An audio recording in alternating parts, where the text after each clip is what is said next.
So when we first all kind of got together, we were exploring the shoulders. Remember that? And there were these very complex things that really involve 2 or 3 joints, depending on how you look at them. But really, the scapula is moving on the back, and the arm moves off the scapula, which means that the scapula is in a new position, the arm's in a new position, right? And those 2 joints together give us these beautiful movements. By the way, I say kind of 2 joints because some people include the sternoclavicular joint because it moves too with all this.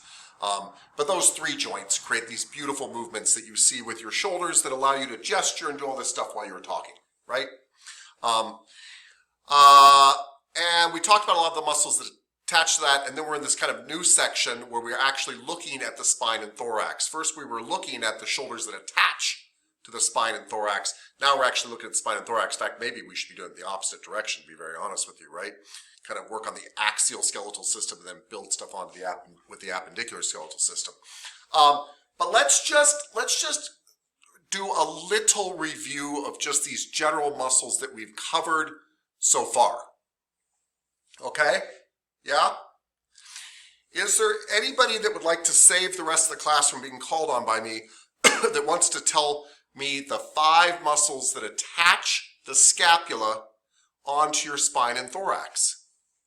These are muscles that have an insertion in the scapula somewhere and an origin somewhere on the spine or the rib cage.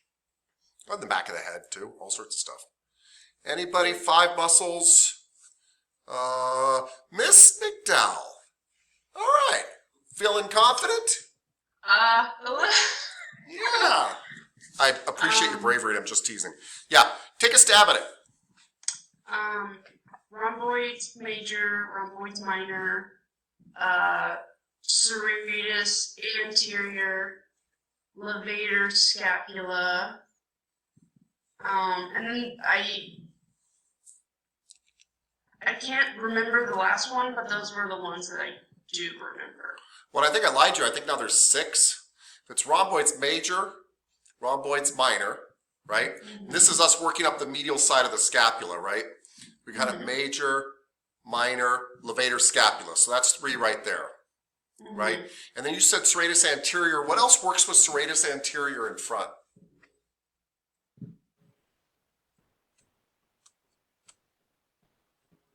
Oh, pec minor? Thank you. Pec minor, because pec minor actually attaches to the scapula, right? It attaches to the coracoid process, that little bump that comes out. We kind of forget that, but that's actually directly part of your scapula. And then, of course, you named all the hard muscles, right? Miss Monreal, do you know the 6th muscle or whatever it is? Well, I just got on the call. I just wanted to let you know I'm driving home, so I was going to be on the call. Oh, good. Well, Miss Monreal, since you're on the phone right now with us, okay. Let's take advantage of this beautiful moment we're having together. All right, let's do it. Why don't you tell me the 6 muscles, the 6 muscles that attach the scapula to your body. So these are muscles that insert on the scapula, but have origins on your spine and thorax and head. Okay, let's see. Okay, so that attach your scapula to your body, so. Yeah. Okay, I recommend, by the way, 4 of them are found essentially on the medial border of the scapula. On the medial border of the scapula. Okay, yeah. So rhomboids, major and minor. What's on top of rhomboids minor if you keep going up the medial border? Like the trapezius or the...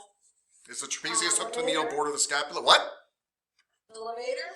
Levator. Okay, so we got rhomboids major, rhomboids minor, and levator. What is the 4th muscle that attaches to the medial border of the scapula and can argue with the rhomboids and even the levator scapula? Oh, serratus anterior. Yes, serratus anterior. We always forget that because it goes under the scapula and actually hooks onto the border, but that's there. Good. Okay, so that's that. Who is the helper of the serratus anterior?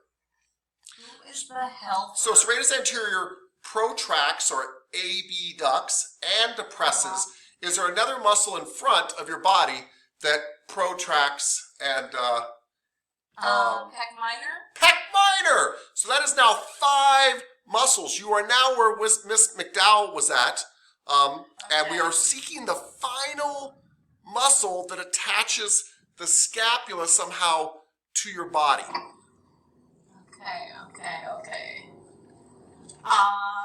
Would that be subscapularis? So where does the subscapularis? What 2 bones does the subscapularis join?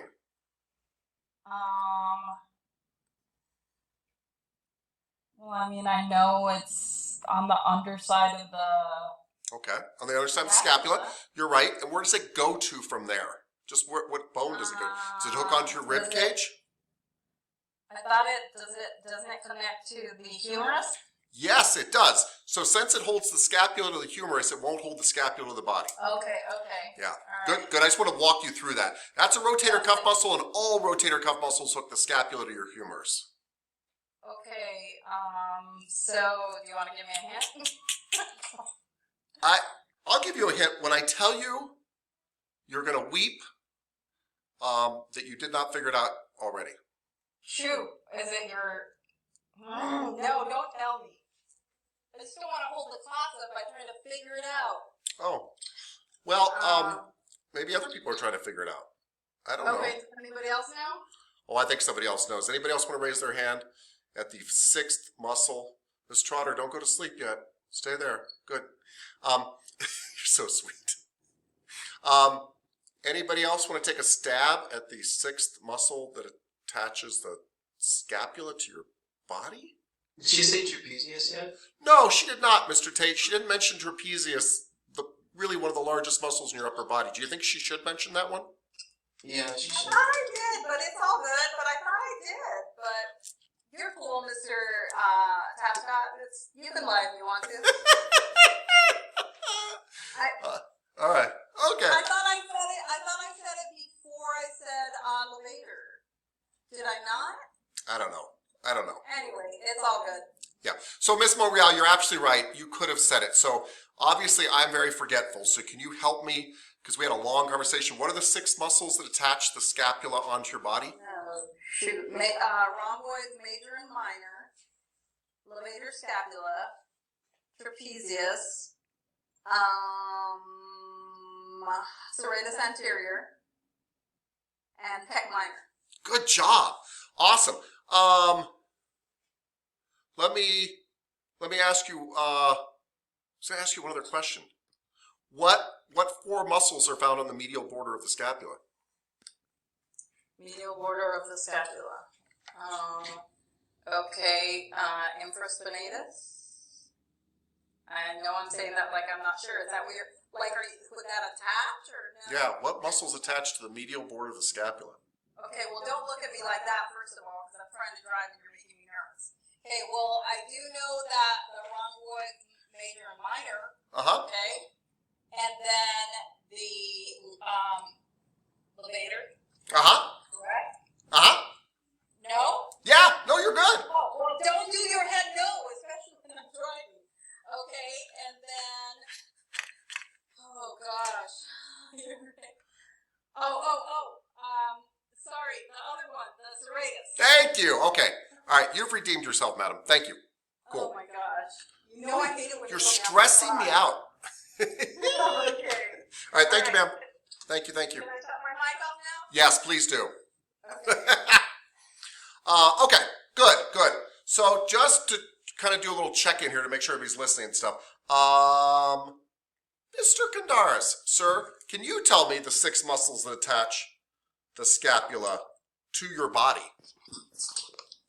Serratus anterior, trapezius, levator scapula, rhomboids, major and minor, so that's 5. And did I hear her say pecs? Yeah, you did hear her say pec what though? Major. What is pec major attached to? I'll say minor now because that attaches to the humerus and Yeah, exactly. your Minor scapula. attaches to the coracoid process. So very good. Yes. Pec minor. Good job, sir. Thank you. Cool. Miss Allure, what 6 muscles attach the scapula to your body? Pec minor, rhomboids, minor, major, serratus anterior. Two more. Word. 1 second.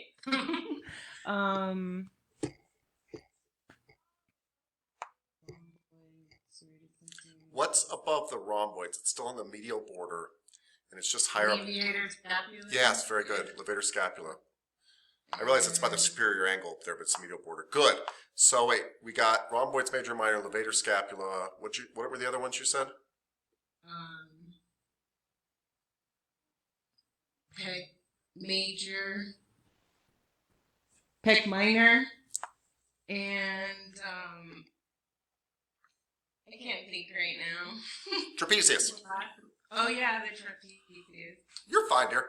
Everybody remember, pec major and minor really have very little to do with each other. I'm not saying they don't ever work on projects together or hang out together, but they're both pecs because they're in your pectoral region. But pec major attaches to my arm and allows me to do push-ups and punching and things like this. All sorts of stuff, really, actually.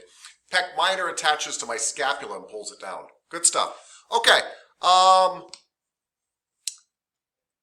We've named the 6 muscles that attach the scapula to the body, so we've also, by the way, named the 6 muscles that move the scapula. That's what these muscles do. They move my scapula around on my body. Yeah? Yeah. So, which of these 6 muscles, or there could be more than one muscle as an answer to these next questions, right? It could be one muscle, it could be all 6, I don't know.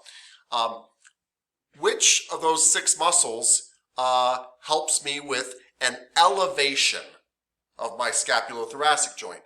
Doing this, elevating my scapulothoracic joint. Mr. Placencia. Levator scapula. Levator scapula is a great one. He's definitely correct on that. It's called the thing that elevates your scapula. Levator scapula. Anything else, sir? Trapezius. Trapezius, not the whole trapezius though, right? Upper fibers. Upper fibers, the trapezius, elevate. Yeah, those are the 2 answers I was looking for. Is there a third answer that's kind of true? Anybody? Rhomboids a little bit. Yeah, the rhomboids a little bit. I love the way he said it. I didn't care if he mentioned it or not, but the rhomboids do run at an angle like this, so when they pull, yes, they are adducting you, but they're also elevating you. They can, right? So those are 3 muscles that can elevate your scapula. Yeah? Cool. I love it. Can you give me the muscles, not you, Mr. Placencia, but somebody. Can somebody give me, not that it doesn't have to be you, but anyway, can somebody tell me the muscles that can depress your scapula, so pull it back down? Miss Walker, why? Can you tell me of those 6 muscles that we talked about that anchor the scapula to the body, which ones might depress, pull my scapula down? Trapezius. Yes. Which fibers? The lower fibers. You're 100% correct. Thank you. That was beautiful. Lower fibers, trapezius, that's the #1 answer right there. Are there any other muscles that can depress my scapula? Thank you. Miss McDowell just gave you a clue, and it is a good one. Levator scapula. No, levator's on top, so it's going to lift on top. Right? So you need stuff kind of going down to pull down. Pec minor. Yeah, pec minor. And believe it or not, pec minor does work with serratus anterior, and serratus anterior does go down a little bit and causes a little bit of a depression too. Yeah. Cool. Does that make sense? Okay. All right. Yeah.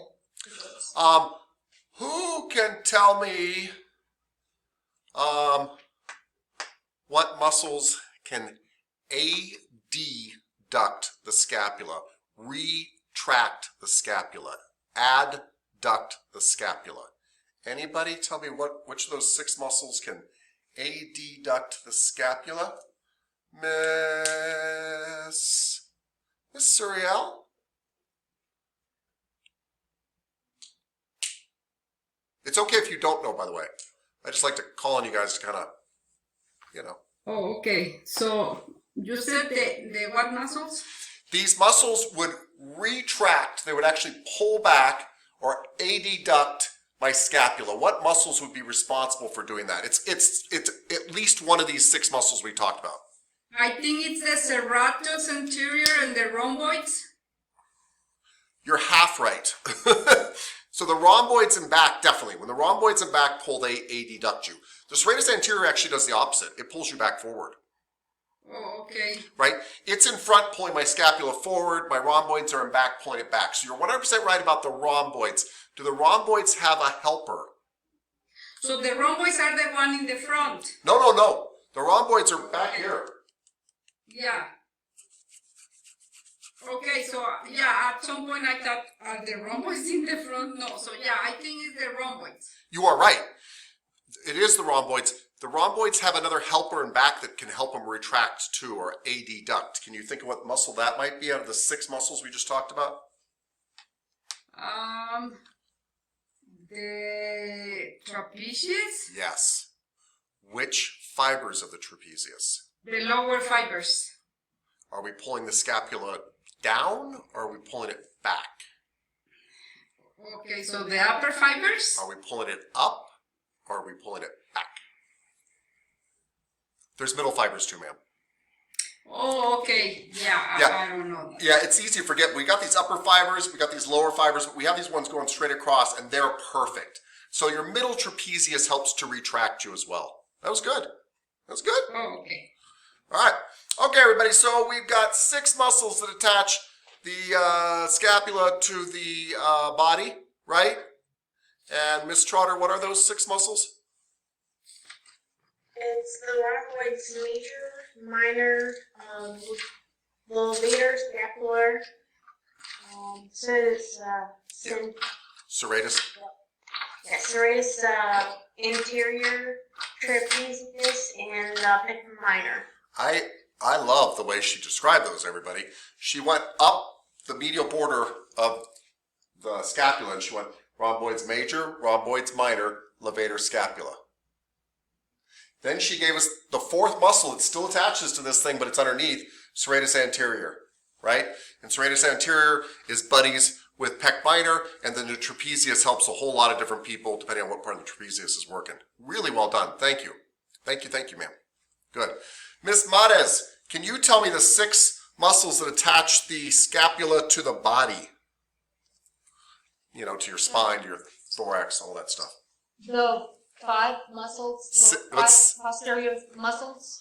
Well, some are anterior, believe it or not, which is very strange. But anyway, it's the 6 muscles. Yes, ma'am. 6 muscles. Oh, the 6 muscles. Yeah.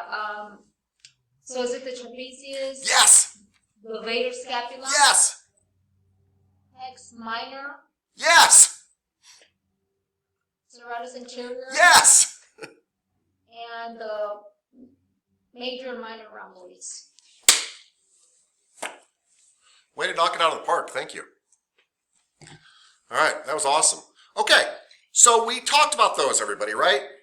And then we talked about things that attach the humerus onto the scapula.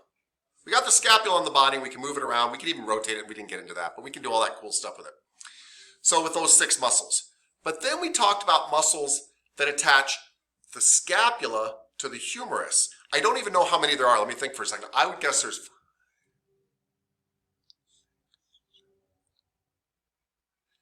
8. I think that there are 8 muscles. Of course, obviously I'm making this up as I go, but I think I might be right. I think there are 8 muscles that attach that have an insertion or an origin on the scapula, an insertion and an origin on the humerus somewhere.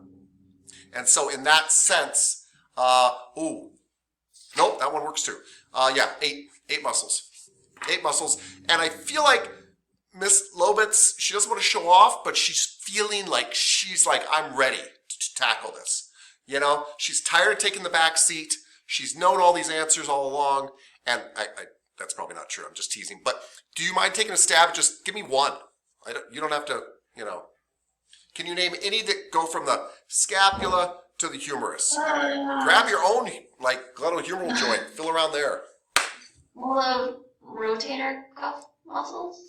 All 4. She just cut the problem in half for all of us because all 4 of your rotator cuff muscles insert either into the greater or the lesser tubercle of the humerus. All 4.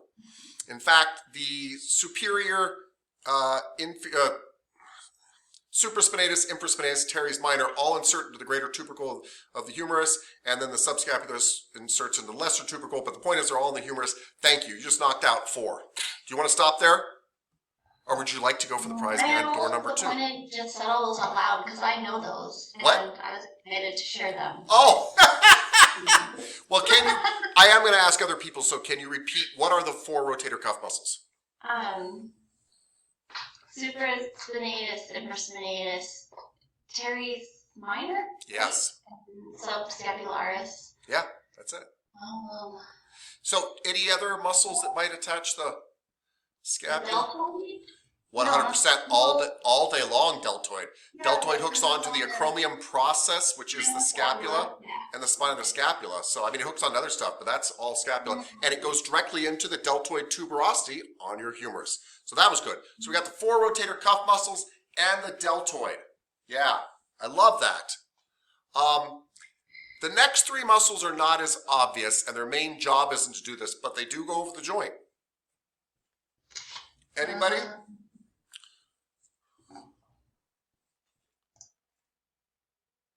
Yeah, I wasn't, by the way, Ms. Lovitz, I wasn't trying to cut you off. I just thought maybe you wanted a little break. Anybody? Anybody at all? I have my hand up, Mr. Lovitz. Oh, I'm so sorry, Mr. Tate. Please, Mr. Tate. Yes, hit me. Give me a muscle. Okay. A muscle that connects to the humerus, right? And the scapula. And the scapula. I was going to say, is it the pec minor? No. Pec minor attaches scapula to your thoracic region. Oh, damn. Yeah. Oh, curse. Miss. Yeah, Yeah, don't worry, sir. Miss Sarno, you had your hand up. Did you want to say something? Yeah. Yeah. Bicep brachii. Oh, no. No. Oh, yes. Yes. Mr. Tapscott's just very impressed with you right now. Yeah. Yeah. That's amazing because the long head of the triceps brachii and the long head of the biceps brachii attaches into the scapula and actually helps hook your arm onto your scapula. It's not its job, but that's it. Those were perfect answers. That is 6 and 7. Thank you, Miss Sarno. Boom, she dug out the hard ones. Miss Walker T, do you have the last one?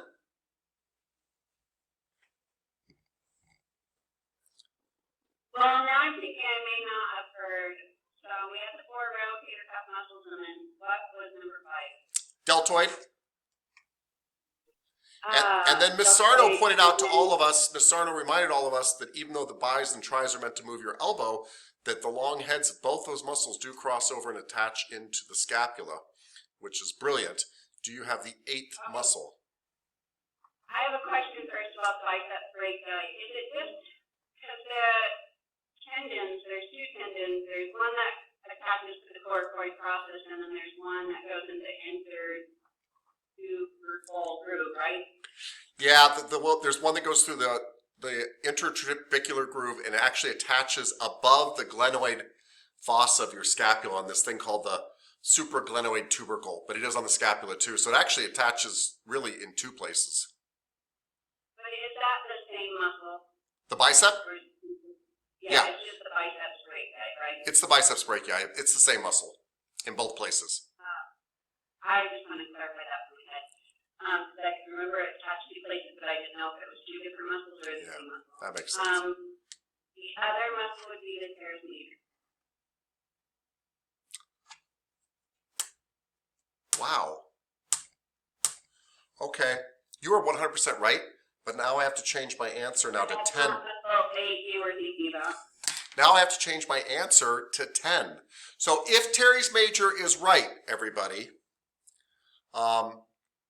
then what do you always say with teres major? Latissimus dorsi. Yeah, and latissimus dorsi I mean, attaches the humerus to the scapula to your body, but it does attach the humerus to the scapula to some degree. So that's latissimus dorsi, and I didn't think about teres major and latissimus dorsi. That's why I added 2 to my thing. I'm still thinking of one muscle that attaches the scapula to the arm, and it's kind of named that. It's kind of named a scapula feature and an arm thing. It's kind of named that. Anybody?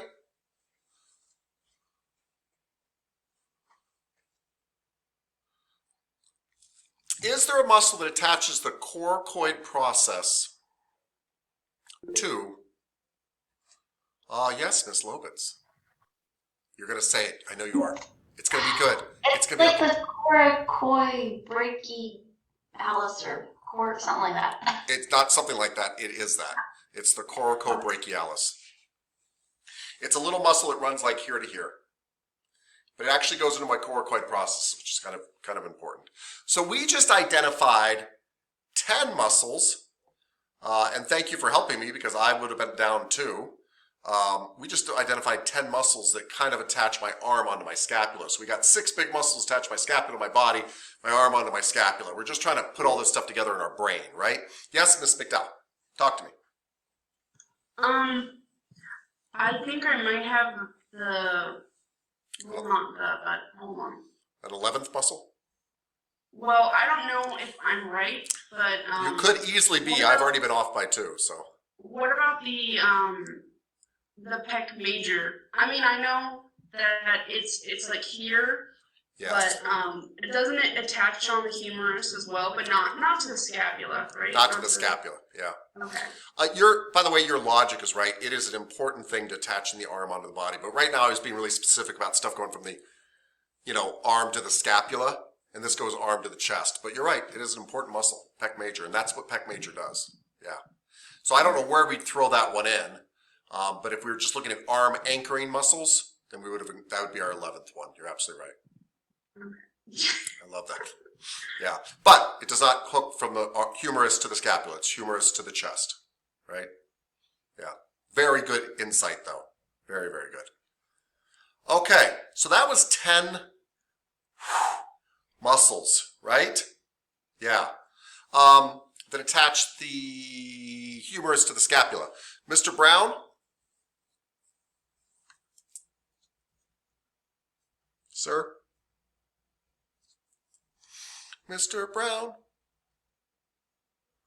I know your mouth is full of rice right now. You're all jazzed up. Probably got pounds of rice cooking around the house. Mr. Brown. Hey, buddy. Hey, we just discussed, and it was a confusing discussion, so I don't expect you to remember all of it. I really don't. But we discussed 10 muscles that we discovered that go from my humerus to my scapula in here. Can you tell us some of those muscles?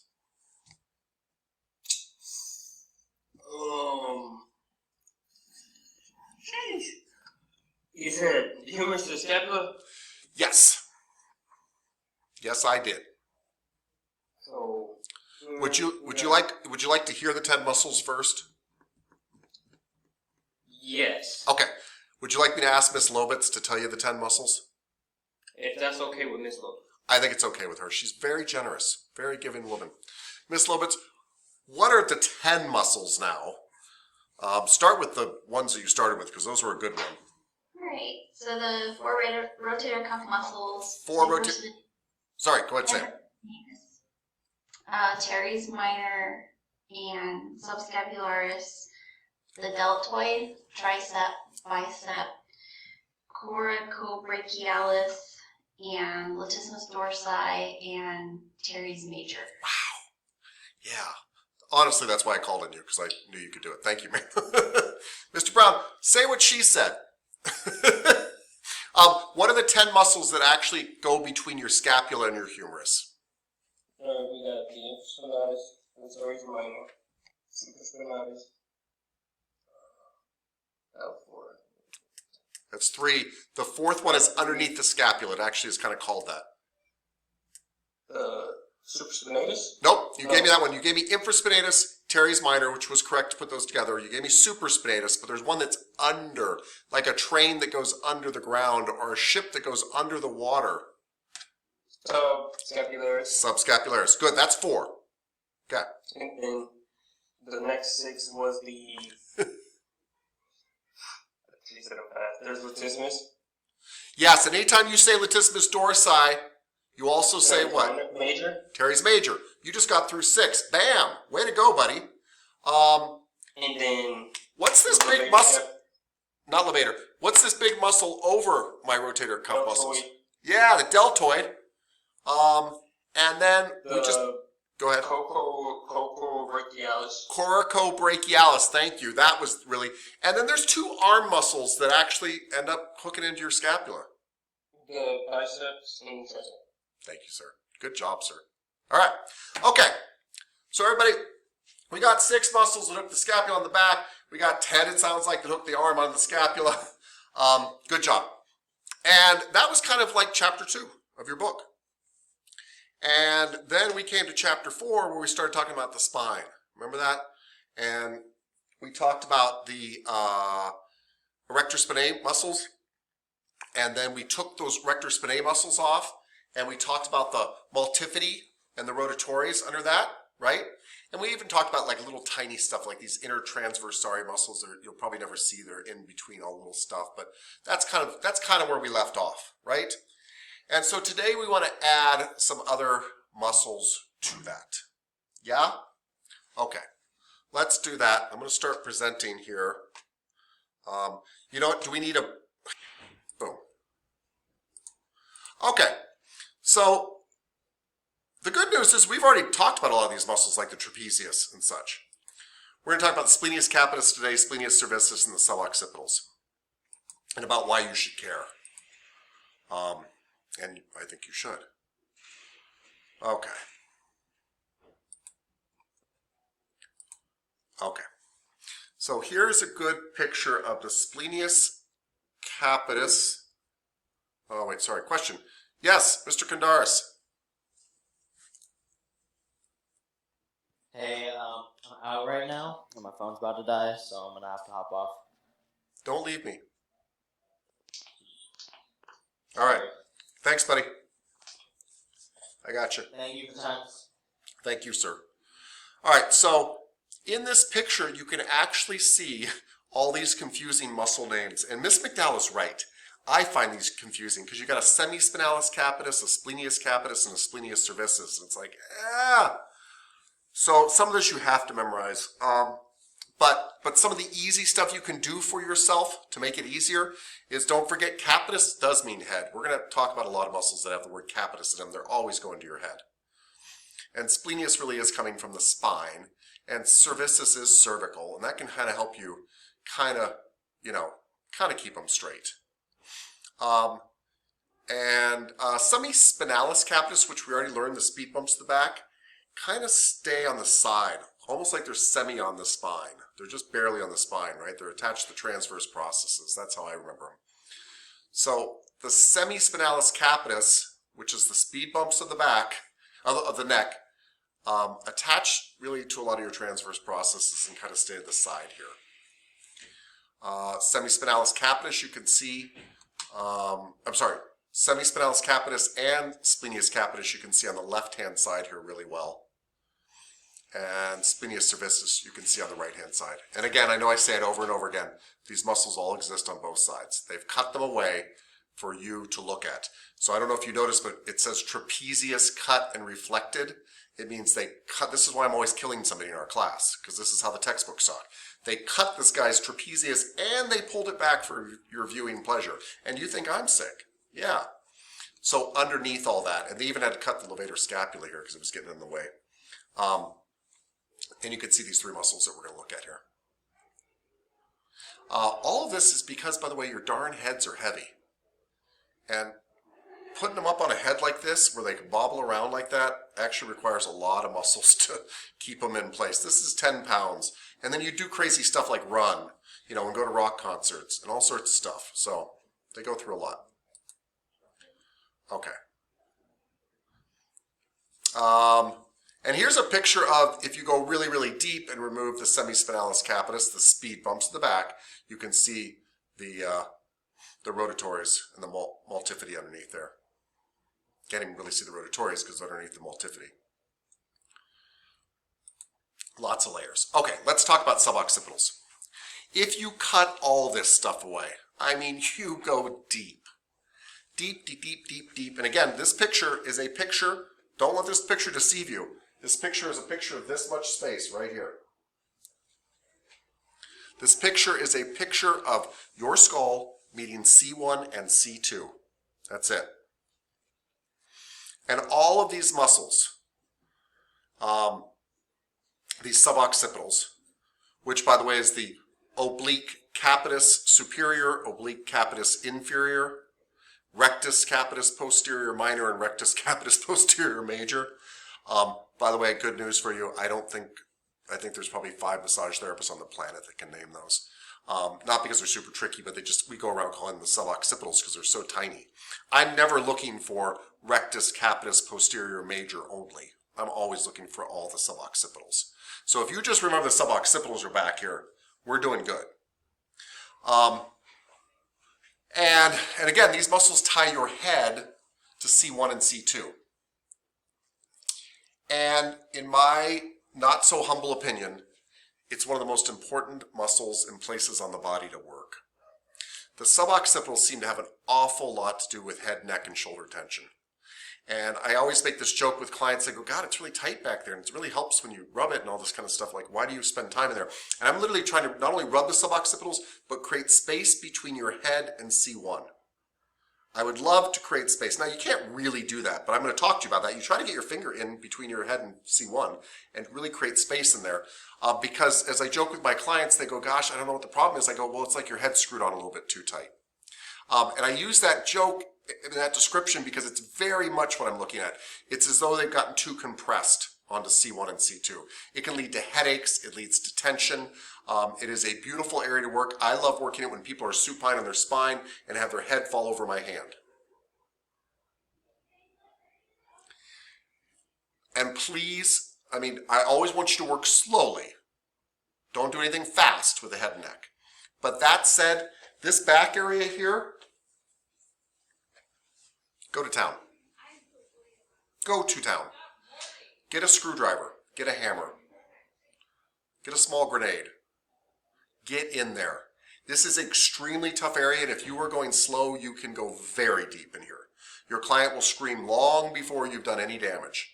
You know, and you really, as long as you go slow, you can go really hardcore. And some clients, by the way, are hypersensitive here.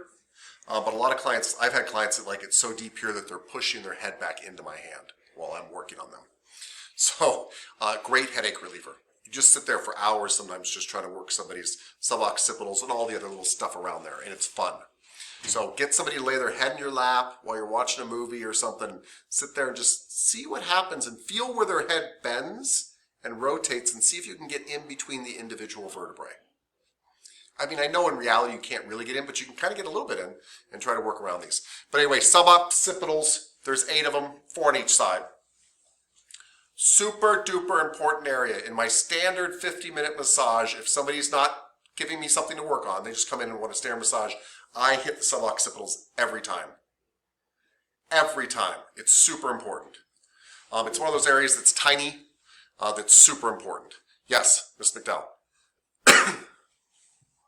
So if they're just the same on each side, I mean, you wouldn't say like the left rectus capitis posterior minor. You wouldn't say that like, or you wouldn't, or you would. Well, like if you're talking about specific, I mean, no, I know they're like teeny tiny, but yeah. I mean, there's like no reason for a distinction. Yes, in this lens. In art, thank you. In this lens, no. If I was a surgeon, you and I can talk about the left rectus capitis posterior major minor whatever. If we had to go in and actually operate on something, but we're talking about now we're down to a muscle, you know, that's about that big, right? One of them. And as a surgeon, we might be going after that. Maybe they got whiplash and it came loose or something. I don't know. I don't even think they'd fix it. But as a massage therapist, Ms. McDowell is making a very good point. Through our lens, and the lens, by the way, that not only am I going for these 8, there's only 4 on each side, these 8 little muscles that are this length, but they are under all those muscles, right? And so they're very hard to distinguish from one to another. And so you're absolutely right. From our point of view, we just want to work the suboccipitals. That is plenty. I don't know that I've ever had a client come in and specifically list, even doctors and stuff, specifically list the suboccipitals. But it's a very good place to work. Yeah. Cool. So you guys will have to form your own massage later, and I won't be mad at you if you don't work the suboccipitals. I'm just trying to share with you the stuff that I think is like high value targets. Because remember, in 50 minutes, you're lucky to really, I mean, if you spend 5 minutes on an area, that gives you 10 things you can hit. And suboccipitals is one of them. It really is. Feet, suboccipitals, hips, back, shoulders. Those are some big highlights. Yeah. All right, cool. In your book, by the way, you will see that the suboccipitals either attach the back of the head to C1, the transverse processes. Even though C1 does not have a spinous process, it's got spinous bumps. It'll attach there too. And then some of these things attach C1 down to C2 just to the spinous process. But they're all kind of sewing the back of your head to C1 and C2. That's what they do. Those are your suboccipitals. Right there, boom. 8 little muscles, super headache causers, super important to rub. And people that love it, love it. Yeah, some people are hypersensitive there because it's painful. But it can also feel really good. And I am literally, when I'm back there on somebody that can take the pressure, I'm not only working in there, I'm trying to pop their head off their body. Like, obviously not really, but I'm literally thinking about, like, if I could just stick my fingers in there and grab you and drag you around for a while, shake you a little bit, let a little separation get in there between your vertebrae, I would. Yeah. Okay. So that's your suboccipitals. Yay! And here's the splenius capitis and cervicis. Splenius capitis, right? And splenius cervicis. So both of these are important, but the splenius capitis hooks on to the superior portion of the superior nuchal line, which is just this line on the back of your head, just this bumpy line here. But what's more interesting, it is so far on the side that it also gets on the mastoid process. So with the splenius capitis, we now know 3 muscles that insert into this bump that is on the mastoid process, which is a bump on my temporal bone. So we now know 3 muscles that are fairly big, fairly powerful, fairly important muscles that attach to the mastoid process of my temporal bone. Must be nice to get a massage during massage class. June, you're very spoiled. I'm jealous. Yeah. So what are the 3 muscles that insert, that have an attachment on the mastoid process of the temporal bone? Yeah? Anybody? One is on the slide. One has the word mastoid in it, and one is very long.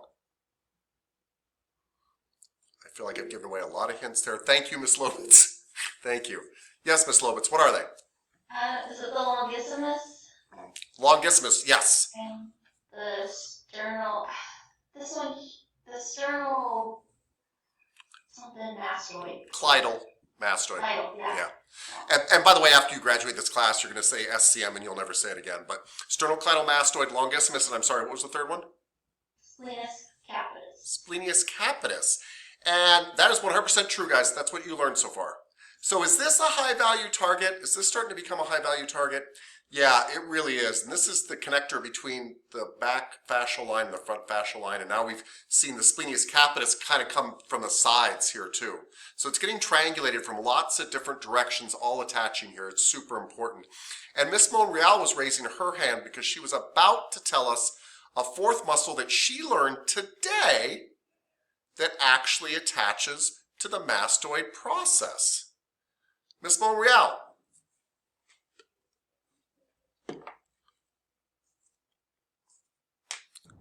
Shoot, that's not what I was gonna say. I know it wasn't. But what muscle groups do we learn about today? What are the name of the muscle group? While you were in class with me today. Miss Monreal? Madam? She pretends like her mic doesn't work when she doesn't like the question. Yeah. Miss Monreal, are you going through the tunnel, through the mountain? Or are you on the tram? The toll booth? Toll road? Toboggan? No? All right. We will come back to that. But anyway, so there are 3 muscles you guys have already learned. There's actually a 4th one we're going to learn that attaches to that as well. We learn it much later. And Miss Monreal, when she does come back, we're going to ask her, and she is going to tell you eventually. Anyway, so of these 2 muscles, I really want you to remember the splenius capitis. It's not that the splenius cervicis isn't important, but what we're trying to do is find areas of high tension on your body. And this mastoid process of my temporal bone, this mastoid process of the same bone where I have my ear hole, my jaw joint, Hello? oh, there you are, Miss Monreal. Hello? Yeah, we can hear you. Quit faking it, Miss Monreal. Anyway, this bone is extremely important, and later when we're dealing with people with TMJ, temporal mandibular joint syndrome, even though we will care a lot about the jaw joint, we know that tension from the mastoid process makes the situation worse. It actually pulls on the temporal bone. So strangely enough, one of the things we do for people with TMJ syndrome is we work all their chewing muscles, but we actually work a lot of head and neck and shoulder stuff because tension here seems to really aggravate this problem. Yes, Miss McDowell. So on the mastoid process, is there like different parts of it? Like there's like and then this one is like just like in a little bit of it, or do they like go over? Like one of them might like go over the splenius capitis. Like the one that Miss Monreal is going to tell us about here in a minute is super deep. Like it's way down here, like attaching super deep, and this other stuff is on top of it. And like the splenius capitis is kind of curving around the side and catching it here, and the longissimus is coming up here, right? And the sternocleidomastoid's coming from the front. Does that make sense? It's a pretty big bump. I mean, as bumps go on your body, like I can feel it on myself, probably like that. Yeah. That area. Yeah. And so in the back, you're going to have the splenius capitis coming around like this. You're going to have the longissimus here. You're going to have the sternocleidomastoid here. And there's another one that's deep underneath here. Yeah. Cool. Miss Monreal, are you back? I can't let it go. And that's it. Hey, can you hear me? Yeah! Can you hear me? Yeah! Oh my gosh, I'm gonna die. Yeah, I'm gonna die. I'm losing my voice here. Miss Monreal? Yeah. Okay.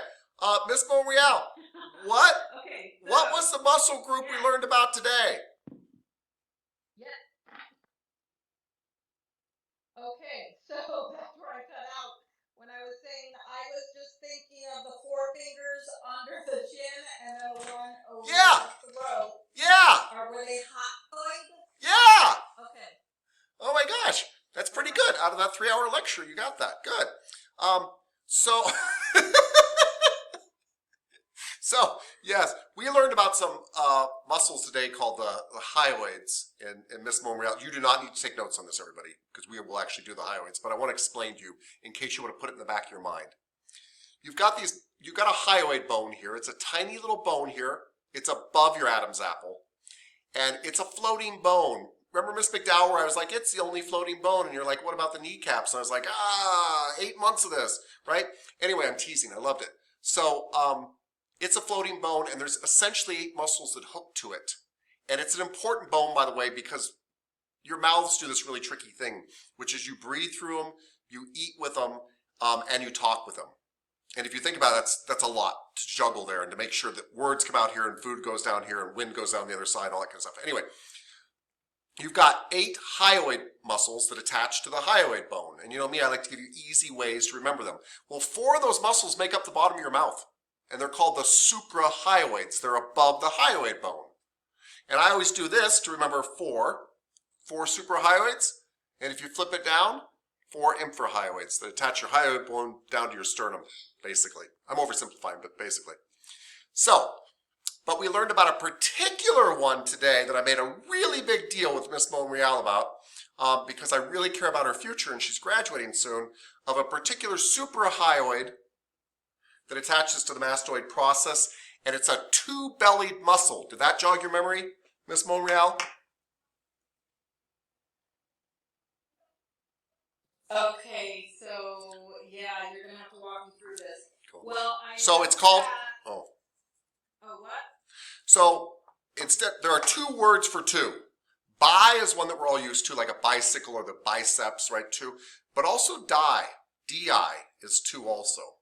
Is it digastric? Digastric, the 2-bellied muscle. And it actually goes from your chin, everybody, through a little loop of your hyoid and back to your mastoid process, deep, deep inside your neck. But it is the 4th muscle that attaches to the mastoid process that we will get to months from now. Okay, and then the sternocleidomastoid has 2 bellies too, correct? Or 2 heads? 2 heads, Yeah, which does give it 2 bellies. The reason, by the way, they're calling the digastric 2 bellies as opposed to 2 heads, let me just make a really quick distinction here. Every muscle with a head has a belly. Every muscle with a head has a belly. So you're not wrong, ma'am. But there's a difference between kind of something where you see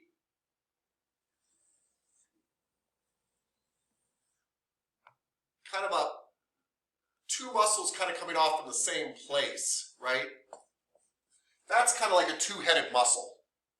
Very poorly drawn, too. I don't know what the heck I was thinking. But anyway, that's a 2-headed muscle. The digastric is a 2-bellied muscle, and it literally looks like this. It's got a belly here, a tendon, except it's not really a tendon, and it goes into another belly.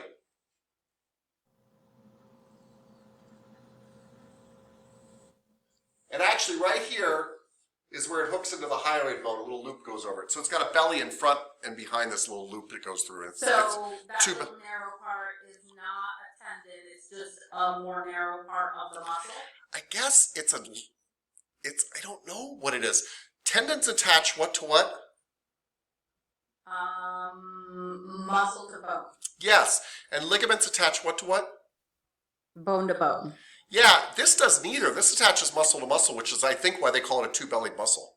Yeah. So in a way, this is an area just not filled with contractile tissue. Remember how the fascia, really the tendon runs through the whole muscle? And at the ends, the muscle just disappears and the tendon's still there, but the fascia is running through the whole muscle. Yeah. Anyway, so that's just an area without muscle there. Anyway, that's the digastric. That's enough time spent on the digastric. Okay, good. Here's your suboccipitals. Basically what they let you do is rock and tilt your head, little bits of rotation, because we just, let's break this down really quick. Between my skull and C1 is where I do my rocking. Okay? I flex and extend on my skull and C1. And there's actually little condyles there, and it kind of rolls nicely. Between C1 and, this is C2, and C1 is where my rotation happens. And because these attach my head to C1 and C2, they help me flex and extend between C1 and my occiput, but also rotate between C1 and C2. These 4 adorable little muscles. There's 4 on each side, so it's really 8, but yeah. Cool? And you will not have to learn and memorize every last origin insertion of those, but you do need to know the suboccipitals are back here. And who? Yes, Miss Lobitz. So I always get thrown off on the questions on the test that are, if you rotate to the right, which side lengthens or shortens? Oh, God. You just, so if we're rotating the head to the same side, and then that same side is shortening, contractus. I just get so confused. Can you go over that? Yeah, I will. The reason I'm shaking my head is not at you, but at the fact that even as your teacher, I don't exactly care. Like, as a massage therapist, I don't memorize which way they go. I just turn the person's head until I feel the muscle move the way I want it to, right? But they're trying to describe movements, and what they're saying is, well, shoot. What they're saying is they're trying to describe which side the muscles are working on and which side the head's working on. Now, remember, when muscles are working, when they're creating action, they are always doing what? Cool. They're always pulling, they're always contracting, they're always getting shorter. All three of those are the same thing. I'm just trying to say it different ways. Muscles can only pull, can only contract, can only get shorter. I know they can get longer later when somebody else pulls them out or gravity pulls them out, but my point is when they're working, when they're doing stuff, they are contracting, shortening, pulling. And what they're saying here on this thing is that, let's draw a big picture. This will help you a lot. So you have to visualize this stuff. And by the way, you are not the only person that has a problem with this. I think we all have a problem with this, including me. Like, this is just, it's annoying. This is the stuff that keeps Miss McDowell up at night. She's like, oh yes, sister, I got you. Yeah, that's crazy. So, but let's just take this guy. We've got our beautiful head here. We've got a C1 and a C2. Okay? We've got one of your suboccipitals kind of, I'm going to oversimplify, but it goes to here like this. Well, if this muscle shortened, if this muscle on the left side shortened, it would pull my head to the left side. And I don't know another way to explain it than like, and I don't mean that like I'm frustrated or anything like that. I meant like I'm not a good enough teacher to explain this.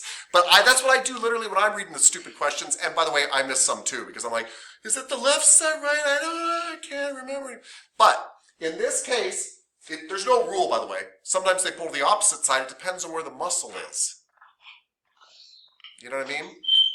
So this muscle, though, if it shortens, you just kind of picture what would have to happen to his head. Well, the spine's not going to move. It's going to stay here. The head's going to rotate. So the head's going to come this way. And if the back of my head comes this way, I'm turning to my left. And that's how you figure that stuff out. But it gets really confusing because it matters about angles. It really does. And it matters how far behind they are on you and how far in front, or if they're running diagonal on it. And best I can say is that's why you want to know your origins and insertions, because you want to be able to kind of figure that kind of stuff out. But on this one, I can tell you it does go to the same side. Because if you look at especially the rectus capitis posterior major and the oblique capitis inferior there, if they shorten, they're going to pull that left side of the head to the left. Right? So if I have a skull like this is the back of a skull, and something shortens on this side, it's going to turn it to the same side that I live on. Shorten, shorten, shorten. In this case, for the occipitals. I'm going like this because I don't even know if it's helpful for us to run through all the other muscles that rotate your head, because some go to the same side, some go to the opposite side. It's kind of better to look at them case by case. Do you understand the concept? Yes, I do. Okay. I just usually overthink it. Yeah.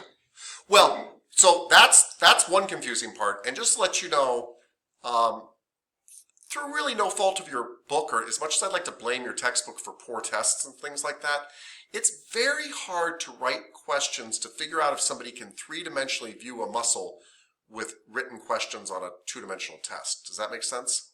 And so they ask you guys really stupid stuff because they don't care really how your clients, they don't care about some of the stuff they're asking. They're trying to figure out, like, do you know where this thing is? And do you know what it would do? And so they ask some very weird questions. You know, like when you're picking your dog up, which muscles, and you're like, it just throws you off. So you're right. So that's part of the problem with testing, period, that I don't like. Yeah. And the other thing I don't like about testing